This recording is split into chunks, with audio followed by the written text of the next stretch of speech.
Good evening all, and welcome. Have you ever felt like someone's watching you? A cold chill travel up your spine when you think someone's staring at you? It's even more creepy if you're home alone while this happens. I'm sure that there's no one behind you right now, no one looking in your window, no one staring at you through the attic hatch, right? It's time to get uncomfortable and let the darkness take control. This is a story from my childhood, one of the ones that haunts me to this day. Have you ever seen those memes where it says people react like a criminal when an unexpected visitor arrives at their doorstep? They freeze and drop everything they're doing and throw themselves to the floor to avoid being seen in the window. This is my story of how I became one of those people. At the time, I must have been around 7.5. I was visiting the Midwest, Kansas to be exact, from South Korea, where I was born and raised, and was just visiting family. Nothing major. On that particular night, the adults, our auntie, uncle, and parents, were going to have a date night, so our parents ordered us a pizza before they left and waited for it to arrive, so that we wouldn't have to open the door for anyone. My aunt and uncle had 2 kids, 2 boys, 15 and 8. I was about 7.5 at the time. My older sister was 11 and our baby brother was the young, tender age of 3. So all in all, we're ready to just have a fun night of games. After all, it wasn't often the cousins got together like this. They lived in the States and we lived in Korea, but we all loved each other dearly. We saw our parents out at the garage entryway. They made sure we knew the rules and we could recite them back to them. They also made sure we knew where the telephones were and the emergency numbers to accompany them. It's just going to be a typical night of no parents. Or so we thought. It had been maybe an hour after our parents had departed. We were downstairs in the basement in the playroom and were just watching a movie, playing air hockey, and being kids in general. We weren't being loud or anything, and even if we were, it wasn't much of a big deal, because the way houses were in Kansas, the basement are built in the ground in case of a tornado. I'd gone upstairs with my oldest cousin because I wanted to drink some chocolate milk and couldn't reach the cups alone, so we wandered upstairs into the kitchen, which was on the far end of the house. The others stayed downstairs continuing their games. We had maybe been upstairs for 15 to 20 minutes before, while I was drinking my milk, my older cousin was making snacks since we were planning to watch a movie. Then all of a sudden we hear the doorbell ring. I remember my cousin looked at me and told me to stay here because it was odd that the doorbell was ringing and it wasn't too late, but it certainly wasn't early. And I say this because it was summer. It was around 8 o'clock. My cousin started to creep towards the door quietly. It was unnerving for someone to be ringing the doorbell. We weren't expecting any guests. The pizza had been delivered before our parents had even left. And before he's even halfway to the door, whoever is on the other side starts rapidly ringing the doorbell over and over. The consistent ring echoed through the house, and by this point I had looked over towards the staircase and saw our other siblings starting to creep up the stairs, with the exclusion of the baby, who was still asleep in the crib in the guest room. The oldest of the kids, James, put his finger to his lips and told us to be quiet, to make it seem like no one was home, despite there being lights on. He crept closer to the door as the banging and ringing on the doorbell continued as he peeked through the peephole. I had never seen my cousin look so freaked out. His face drained of color as he backed away from the door rapidly, and he told us to go downstairs, but of course we didn't listen. Honestly, we thought he was playing a joke. Maybe it was some of his friends wanting to scare us, since he did cancel his plans that night to stay home and watch all of us kids. My older sister shoved past him and looked through the peephole herself, and for whatever reason, whatever was on the other side of the door made her have the exact same reaction and she stumbled back from the door pale. At the time, I didn't really understand what was going on. I don't think any of us younger kids really did, but something wasn't right. After 20 minutes, whoever was at the door stopped ringing the doorbell and all was quiet again. It seemed like they gave up. Maybe they thought no one was home. If only we knew how wrong we really were. We all sat in silence for a while after this initially occurred. My other cousin, Kyle, mustered up the courage to ask his brother James who was at the door and why James and my sister were acting so skittish. James told us there was a man wearing dark clothes and seemed to be carrying some type of package or large box, but he couldn't see his face. Of course, Kyle, being the little smarty pants he was, started to mock James, saying he was just being a scaredy cat and didn't recognize their neighbors. Kyle was convinced it was a neighbor dropping off a package that may have gotten mixed up in the mail, seeing as it happened all the time. So we agreed that this was probably the cause, until we realized whoever was ringing the doorbell didn't just leave the package on the porch, which isn't that what most neighbors do? In the case of no one answers, they'll just leave it, and why would they try to bring it over in the house at night instead of just waiting until the next day? But we thought it was over and done with, so we pushed it to the back of our minds. We didn't think it was important to call our parents and let them know what happened. It was over after all. We went back to the kitchen, grabbed the snacks, and started to head back downstairs until we heard banging again. It wasn't from the front porch this time, though. We were in shock. We froze in fear. It was coming from right behind us. We slowly turned and looked back in the direction from which we came from.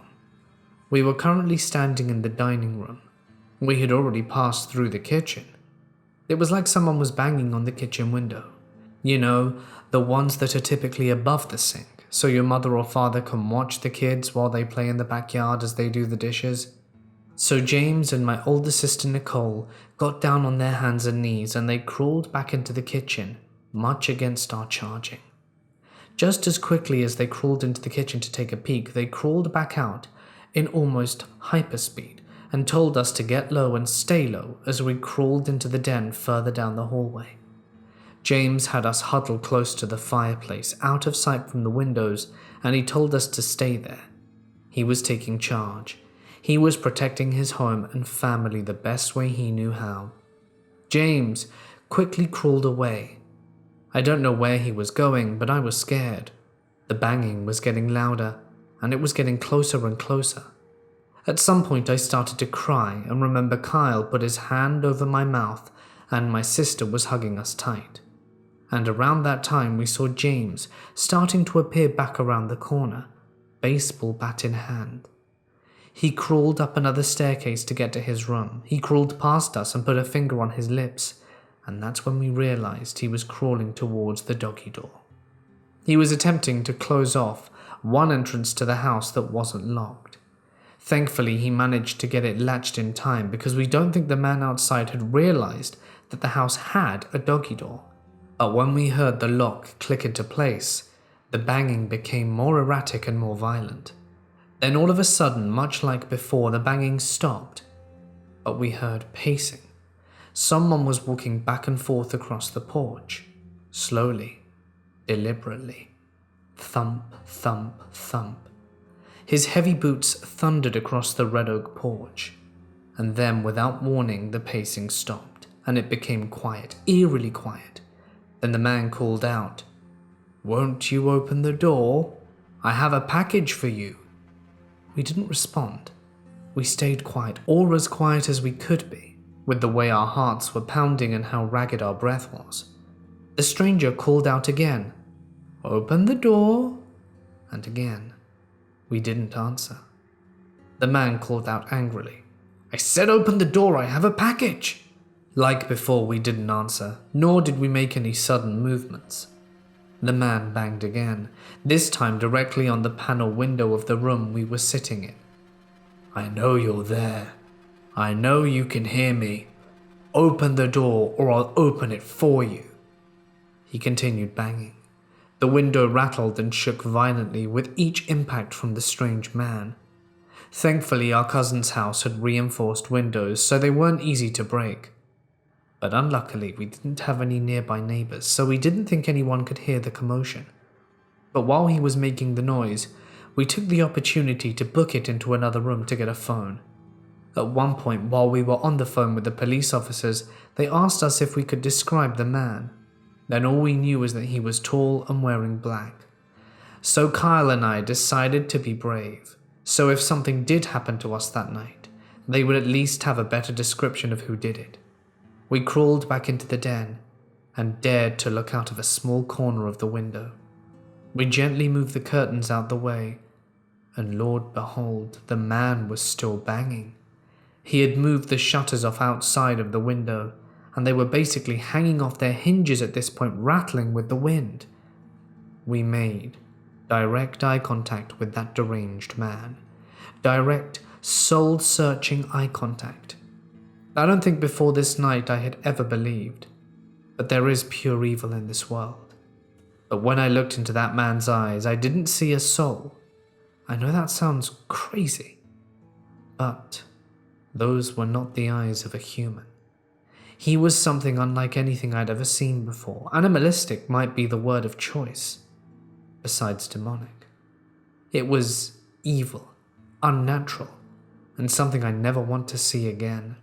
When he saw us, he smiled, a twisted grin that I'm sure he thought was reassuring when he crouched down, so that he could get a better look at us. He then said, "Don't you want your mail? I can give it to you, if you only open the door." I remember grabbing onto Kyle's hand for dear life, and Kyle shook his head, and he threw the curtain back, and before we even had a chance to move any further, the man started violently banging on the window again. At this point, James had enough. He passed the phone to my sister and he yelled, "Leave us alone! The police are on their way and you're not getting in." After that, it seemed like the man panicked and the banging abruptly stopped. And when we heard rapid footsteps on the porch and Kyle and I peeked out the window again, the man was running through the yard past all the trees and jumped the fence. The wooden 22-foot fence at the end of the yard, into the alley that separated the neighborhood from the old cemetery. We stayed on the phone with the police until they arrived, and our parents got there not long after. But the man was never caught, and we don't know what happened after that night. He just vanished into thin air. To this day, I'm 21 now. Whenever the doorbell rings when I'm not expecting a visitor, my heart drops. I break out into a cold sweat, and that's all thanks to the mystery package man. I'm a 31-year-old male, Dutch but now residing in Uganda. This story happened when I was 13 years old. Before I start, there's important information that is crucial to understand what happened. I am Dutch, and I grew up in a town of about 60,000 people. I come from an upper-middle-class family and lived in a neighborhood that was built in the forest. The entire town is known to have a lot of nature. We lived in a big one-story house with 2 lavatories, 2 bathrooms, a garage, a big living room, 6 bedrooms, and a nice garden all around the house. My parents were never people that thought a lot about safety. We had a huge sliding glass door connecting our garden, and our garden was easily accessible from all directions.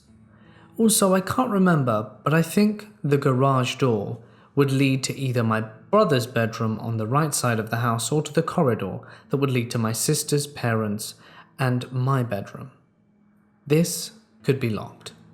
My father's solution was to park his car in front of the garage door so that no one could get in. This house gave me the creeps ever since I can remember. My parents got a divorce when I was 8, and I lived with my mother, and I was finally able to leave my dad's house. The story I want to tell you happened when I was 14. I was playing soccer and actually got recruited for the youth academy of a team that played in the highest tier of Dutch soccer. This info is relevant later. We had a vacation impending at the time. Me and my best friend wanted to have a sleepover, and my dad had gone on vacation and his house was empty. So, as normal hormonal teenagers, we decided we wanted to spend a few nights in his house, watch movies, stay up late, play games on the PlayStation, typical things that 14-year-olds want to do.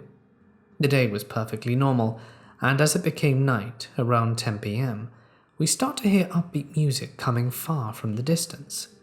We decide to check it out.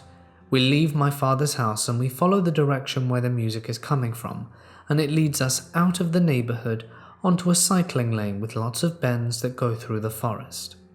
I used to take this way all the time to reach the soccer club, so I knew it by heart, as I did know the forest quite well. I told my friend that the music is most likely coming from the horse stables and that they probably have something like a teen disco, and that it might be fun to see if we can sneak into the party and have some fun. We continue on our way following the music, and Lord behold, the music did come from the horse stables. Now the only way I know to reach the horse stable was to go on the paved cycle lane and walk a kilometer on an unlit dirt path. The path was on both sides and covered by the forest, with the stables straight ahead of us. While we were making our way on the path and getting all psyched up by the idea of crashing a party, as we were a bit loud, on 2/3 of the way we hear a loud rustling coming from the left side of the forest. We are right on the side of the path, and this person emerges from it, completely dressed in black, with a long Matrix-style jacket and a black hat to go. We both brush it off as a man who was looking for his dog or something, but I'm a bit freaked out, and softly elbow my buddy and say, "Man, what the hell would he come out into a forest like this for at this time of night? Wonder what he's doing?" He responds with, "It's probably nothing. Don't be so scared. We live in a town where nothing happens." His answer convinced me to continue. As we walked towards the stables, we walked towards the person, and he walks in our direction but stays on the other side of the path. The closer we got, the more my gut is telling me to get the hell out of here. I poke my buddy again. "Dude, I really don't like this. Call me a coward, but I'm getting really uncomfortable. Don't want to go to the stables anymore." I'm freaking out. And before he has time to respond, the guy is inches from us and yells, "Come back here." And he starts running after us. Oh crap.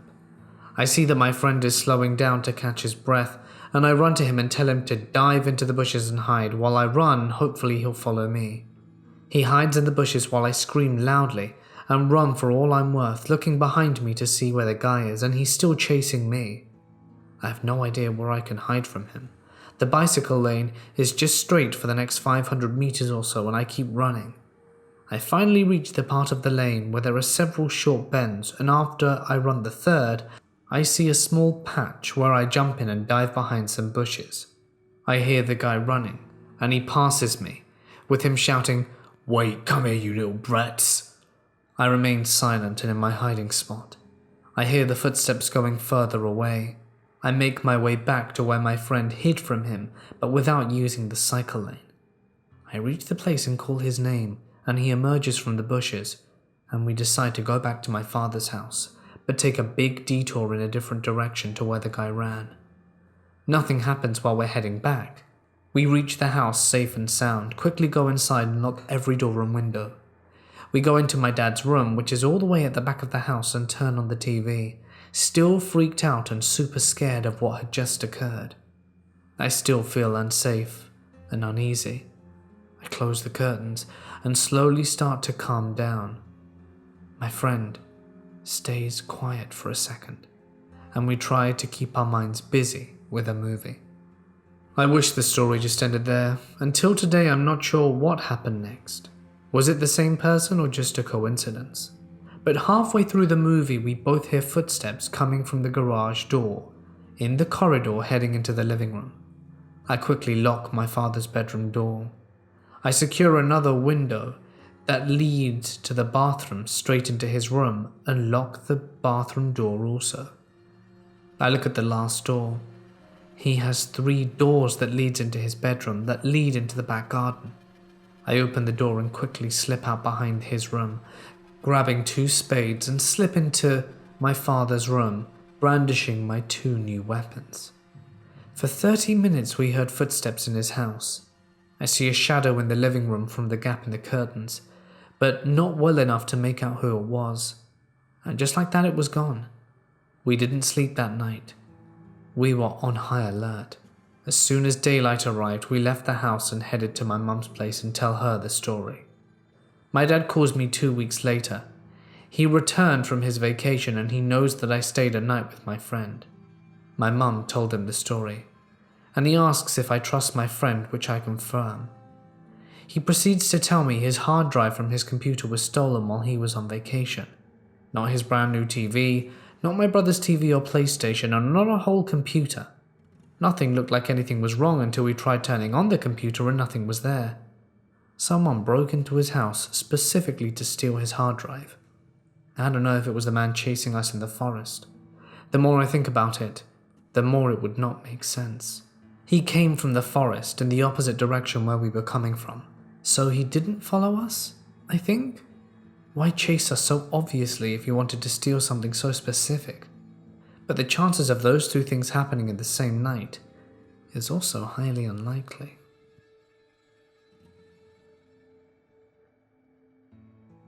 My name is Gigi, and I was 14 at the time.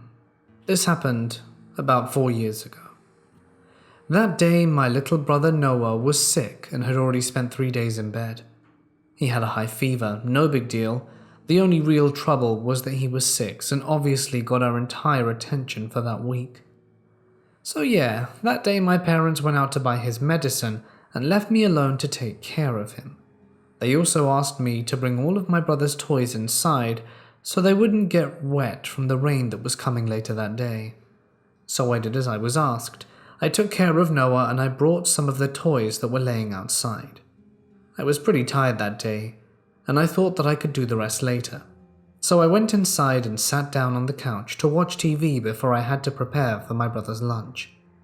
I was zapping through the channels and wasn't really aware of what was going on around me. About 10 minutes later, I heard 3 honking noises coming from the street and didn't really pay any attention to it.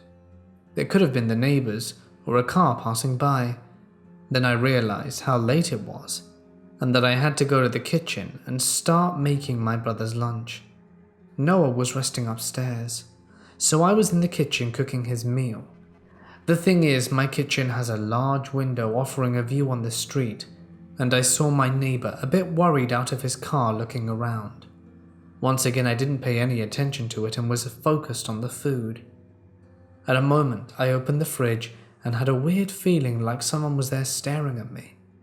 I closed the fridge door and looked at the window, and there was a person standing outside close to the window looking in. Now I don't know why, but I can't for the life of me remember what that guy looked like. There's a stranger standing outside staring at me and I wanted to scream for help, but I just couldn't.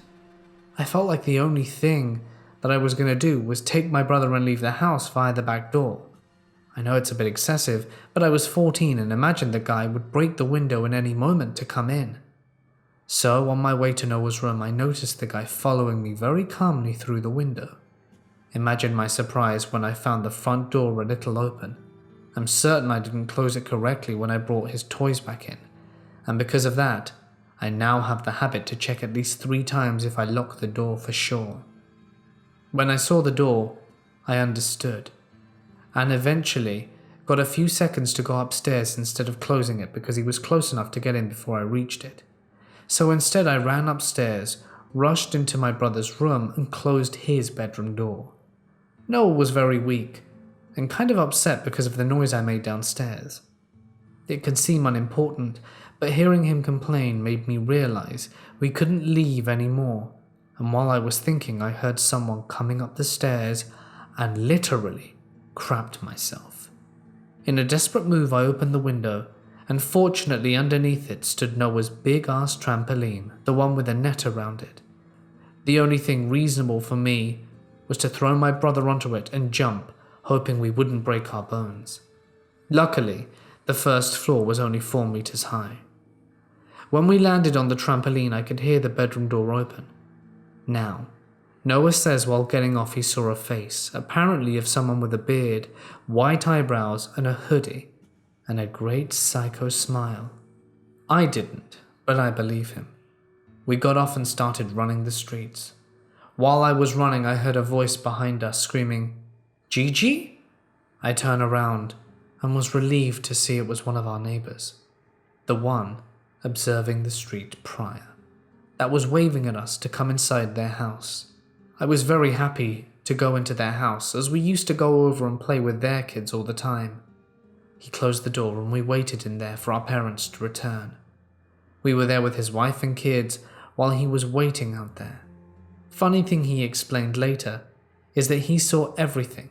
He honked at the stalker because he was standing in the middle of the street looking at the house, and he also saw the guy walk into the house and a girl throwing her brother through the window. It was very funny when he told it back to us. So my parents came back and were ironically planning a good little evening, and they brought pizzas and a movie along with the medicine. So imagine how stupid they looked when they saw police cars and us waiting with them. We explained everything and later moved elsewhere. We were already looking for a new place anyway, but that really gave us the motivation to search really hard. We don't know what happened, but when the cops came in, the back door was open and there was no one inside, so obviously he bolted. As I said, I still think about it sometimes, and there's no way I will ever know who that guy was. I also realized if I had done what I was asked and brought the trampoline back in the garage as I was supposed to, well, I wouldn't be here to tell you this story. The only thing I regret is that now Noah is 10, we got rid of his old toys, as well as the trampoline, which means we can't make that jump thing if it happens again. So to the creepy stalker, let's not meet. This happened when I was around 12 years old. It was in the middle of the night at my house. My dad would work the graveyard shift. Since it was the weekend, I had stayed up most of the night. It was somewhere between midnight and 1 a.m, and my dad had told me to lock the door and go to sleep, which I did. I went to my room and finally passed out, but only for about an hour. At around 2 a.m, I woke up to the sound of knocking on my back door. It scared me awake. After taking a few moments to process what I heard, I decided it was probably just my dad knocking on the door. Maybe he just forgot something, maybe being really exhausted. I knew he had a house key, so I just told myself he was more than capable to unlock the door. But the knocking persisted. It was pretty creepy. Then the next thing I knew, the knocking stopped, and then it started again, but at a different location. Someone was knocking on the window in my kitchen. I continued to assure myself it was my dad. I didn't understand why he couldn't just unlock the door himself. He always had a key on him and I felt pretty freaked out, so I wasn't answering the door. If anything, my dad would call me to open the door on my phone, which was right next to me. The knocking started again at another window. I was terrified now, too scared to get up and check who was out there. But the knocking wasn't stopping. And the next thing I know, the knocking moved to my front door at a harsher level too. That's when it hit me that I couldn't move. I was frozen in fear. I couldn't scream or talk or move a muscle. My heart was dropping at the knocking, and it moved to another window closer and closer to my bedroom, to the point where my curtains could see through. I still couldn't move. I didn't know what to do or say. I could only stay out as my fear consumed me. I moved my eyes over to the window and my heart stopped when I saw a man peering through. A tall man with a dark ski mask. I could hardly make out the details because it was so dark, but I think his mask had some sort of skeleton design on it. He tilted his head slightly. I tried to scream, but nothing came out of me. I closed my eyes hard and started yelling, telling myself it isn't real, over and over. I opened my eyes and there was no one there. I sighed in relief until I heard a loud whisper tell me, "I'll cut you." Everything suddenly stopped. I couldn't move again. I really couldn't sleep anymore that night either. It didn't feel like a dream. I've never experienced sleep paralysis before and everything was so real. I don't know what happened, but I pray that I'll never have to experience it again. It was one of the most frightening moments of my life that I've ever dealt with. I was home alone that day, so no one could back me up. But the following morning, I asked my dad when he came back from work if he came back earlier that day and knocked on my doors and windows. He confirmed that he did not. Let me give you some context. This story happened about 10 years ago. In England, if you want to go to university, you have to apply through an agency called UCAS to get accepted or not. I didn't get the grades I wanted and was not accepted to any of the universities I had applied to, which was a big kick in the ovaries for me. However, there is this other process called clearing, which for those of us who tried really hard but didn't excel at the exams gives us a shot to get into a handful of schools. I was fortunate enough that I managed to secure a place via clearing and attend a local university. It was only an hour's drive away, but I was 18 and wanted freedom. My 3 sisters and my parents were a handful to deal with, especially as 2 of them were quite young, and my parents can be overprotective and overbearing at the least of times.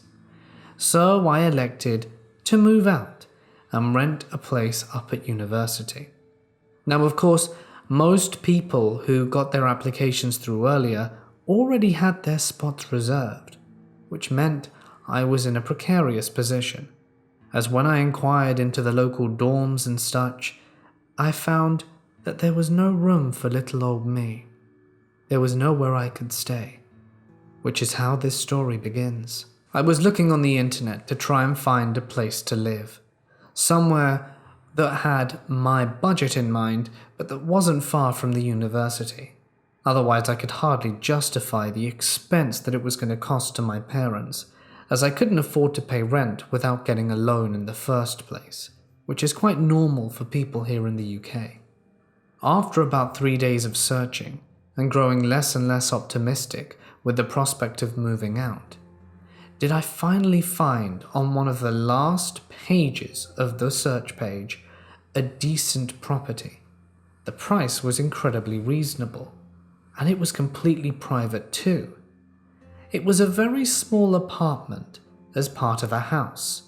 It was on the upper part, but the house had been changed into 2 or 3 apartments.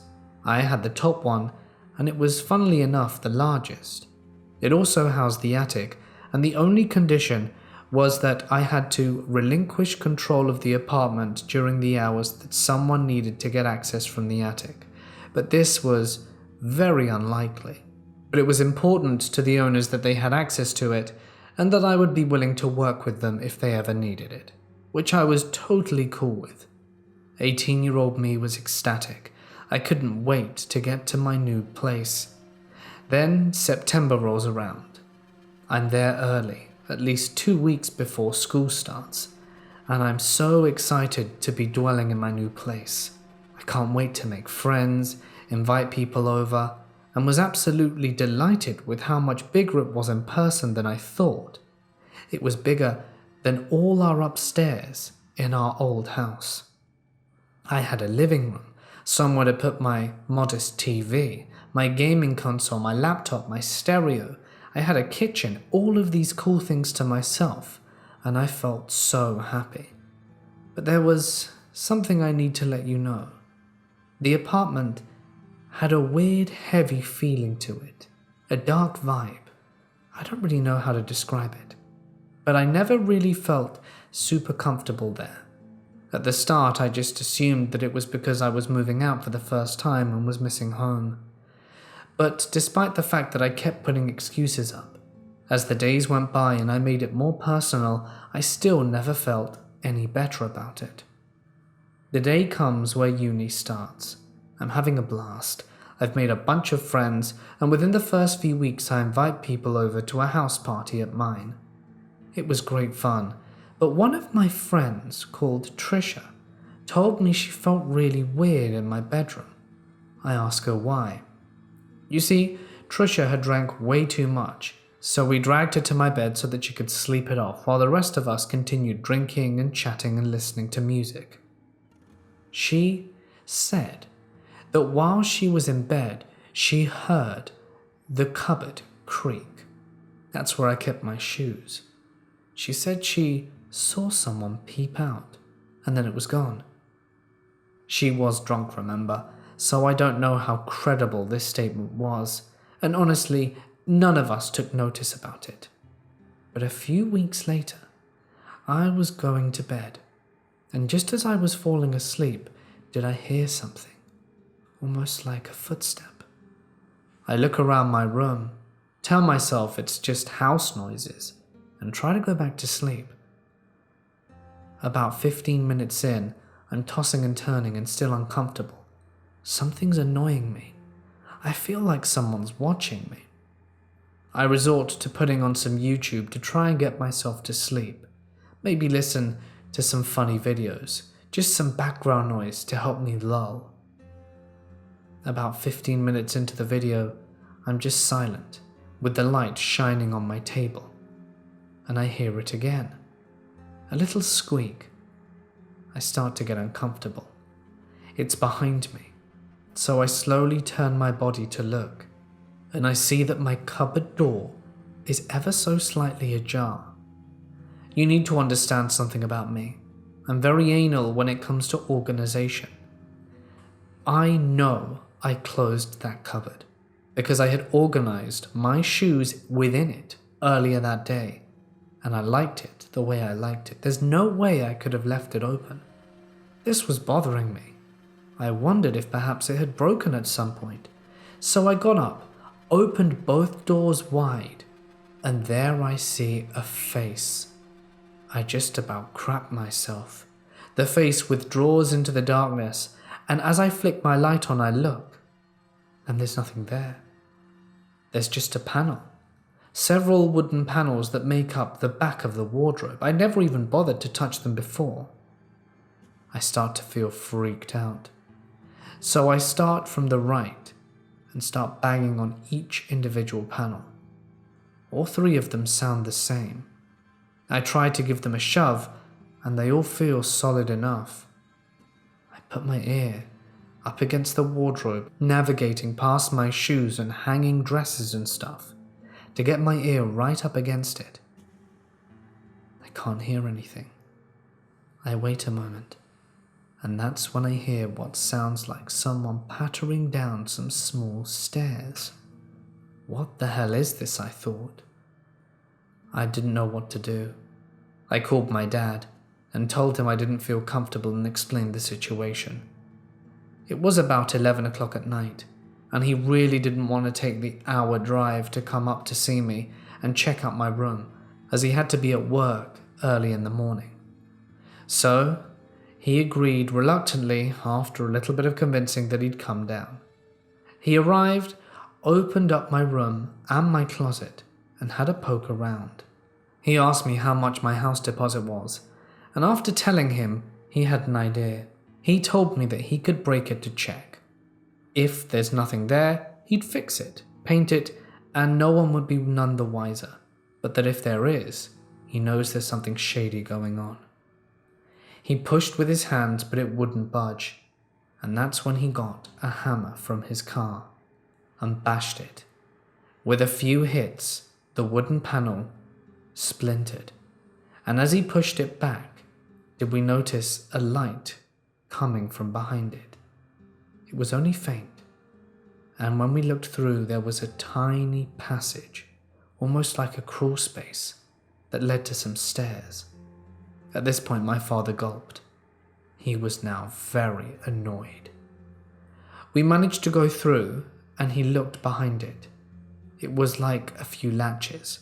The panel could be easily removed, and by putting the latches back, no one would know that you could access it via this way. He was furious. We never found out for sure, but he was quite confident that the person who rented the apartment was the family member of a person who lived downstairs. It was a dude, early 40s, and I'd only seen him once in passing. He slept there that night, called in sick at work, and I called in sick at uni. We banged on the door downstairs to meet a very unpleasant and unkempt-looking guy. He asked us what we wanted, and he asked if he had anything to do with the guy who rented us the apartment. He said that they were family and that he could answer any questions we had. We were trying to play the idiot, pretend like we were completely oblivious to what we knew he was doing. And my dad told him to come upstairs and check something with him, that there was something funny under the bed. The guy was clueless. He came upstairs anyway, and when he got to the top, my dad showed him the hole and how they'd removed the panel. You could see the guilt etched on his face, and he claimed he had absolutely no idea of what we were talking about. But that's when my dad went into protective dad mode and started yelling at him, and told him that if they didn't give us our deposit back, the money we paid for rent, and a little bit more, that he would be calling the police for an invasion of privacy and who knows what else. The man quickly went downstairs, withdrew a whole load of money in cash, even more than what we'd asked for, gave it to us, and asked us please not to tell the police. But at that point my dad had had a change of heart. He told him to take his money and that he didn't care and that he was calling the police. They arrived and it was a bit of a scene. Then the man actually got arrested. He got off though on some bullshit excuse because it wasn't technically his house and la, which really annoyed me. Makes me think we should have taken the money, but ethically we simply couldn't do it. In any case, we moved out. We did get some money back, but it wasn't enough, and I ended up moving back home because I didn't have enough to find a new place, as they were all incredibly expensive. But I learnt my lesson, and it was a creepy experience while being home alone, something I am now quite afraid to do. I live in a flat that only has 3 floors and doesn't have a lift. So if you live in the 3rd floor, you have to walk all the way up the stairs. This situation happened at midday while I was chilling at home and my mum was picking up my sister from school. So that meant that I had to let in the man who stops by every Thursday selling water containers. The thing is, he's supposed to deliver the water containers by 2 p.m. This time was the one that my mother told me specifically he should be there, otherwise no one's home. But on this day he arrived at midday. He rings the doorbell and I tell him on the intercom we need 2 containers and go downstairs. Once you go downstairs, there's a really long hallway until you get to the front door of a building. I greet him. "Well, hello there," he says, kind of amused. I make some small talk, give him the money, to which he tells me not to worry, because he'll take the containers upstairs. I tell him I can handle it, but he keeps insisting. While we're going upstairs, he starts asking me questions like how old I am, why I wasn't at school, and the like. Red flags immediately go off. I answered that I was about to go to work, and I definitely don't go to school. I felt so uncomfortable and vulnerable, it was horrible. He placed the containers at the front of my door, and I told him, "Well, let me walk you back down the stairs." And his answer still annoyed me. "Oh, I wouldn't mind being stuck here with you." Are you kidding me? As if that wasn't creepy enough, he then asked me where my mum was. "She's inside helping my dad," I lied. This man could be my dad, and he was hitting on a woman he thought was a schoolgirl. It really couldn't get more disgusting. That walk on the long hallway was the slowest I've ever had. I couldn't wait for him to leave the building. I was shocked, mad, and felt dirty. I don't know why. I said bye, and he had the nerve to kind of hug me, and I shut the door on his face and ran up to my flat to try and feel safe, but I didn't. I was turning on the shower tap when my doorbell rang not once but 5 times. And not the one downstairs, the one upstairs. So to sum up, I locked myself in the bathroom until my mum came home, and I blurted out what happened. You know what the worst thing is? Besides the way the creepy man behaved, it's that my mum told me I was overreacting. I was so angry and disappointed that I didn't talk to her until I came home late that night. I told her to be extra careful if my 12-year-old sister finds herself in this situation, to not open the door to this man under any circumstances, and after that, she told me I was right. A middle-aged man with good intentions wouldn't assume you go to school, ask you where your parents are, and tell you that he would like to be stuck in the building with you. He still comes every Thursday at midday, despite my mum telling him there's no one at home. Hey guys, it's Mort here, and thank you so much for listening. I hope you did enjoy tonight's Home Alone stories. They certainly are quite creepy. Speaking of Home Alone, my wife's friend is an actress in this film called Host. It's on various streaming platforms, it's received a whole load of reviews, and it's the first ever film done entirely over Zoom. Now, me and my wife watched this a few nights ago, and I'm not gonna lie, I was captivated the entire time. And I'm not just saying this because my wife's friend's in it. This isn't your average horror movie where, there's like a build up and then something happens. This is like horror from the get-go, and it's really, really good. I really liked it. Celebrities have been tweeting about it. It's a really good film. And I'm not gaining anything from telling you this, except the love of one horror fan to another. It really is worth watching, and if it's on any streaming platforms that you are subscribed to, look for it and check it out. I think it's only an hour long, but it's really, really, really, really, really good.